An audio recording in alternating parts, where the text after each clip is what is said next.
শহীদ আবু সাইদের আত্মত্যাগের কথা স্মরণ করে বাংলাদেশ জামায়াতে ইসলামের আমির ডক্টর শফিকুর রহমান বলেছেন, বৈষম্য বিরোধী আন্দোলনে জীবন উৎসর্গকারী শহীদদের স্বপ্ন বাস্তবায়ন না হওয়া পর্যন্ত লড়াই অব্যাহত থাকবে।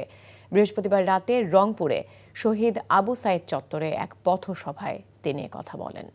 যমুনা ইলেকট্রনিক্সের সুপার এক্সচেঞ্জ অফারে একের ভিতর 3 পুরনো বদলে নতুন নিন যমুনা ইলেকট্রনিক্স। সমাজ বিরোধী কোনো কাজ করবেন না, মেহেরবানি করে। চাঁদাবাজি মেহেরবানি করে করবেন না, দখল বাণিজ্য করবেন না। আমরা শহীদদের রক্ত চুয়ে শপথ নিয়েছি, এই জঞ্জালগুলা সমাজ থেকে নিশ্চিহ্ন না হওয়া পর্যন্ত আমাদের লড়াই অব্যাহত থাকবে। আল্লাহ তাআলার বড় মেহেরবানি, আল্লাহ তাআলা আবু সাইদের মা বাবার সামনে হাজির হয়ে আমাদেরকে সালাম দেওয়ার তৌফিক দিয়েছিলেন।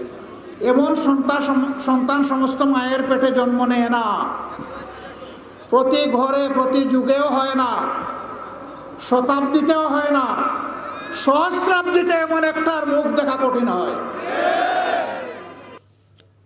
যমুনা ইলেকট্রনিক্সের সুপার এক্সচেঞ্জ অফারে একের ভিতর 3 পুরনো বদলে নতুন নিন যমুনা ইলেকট্রনিক্স।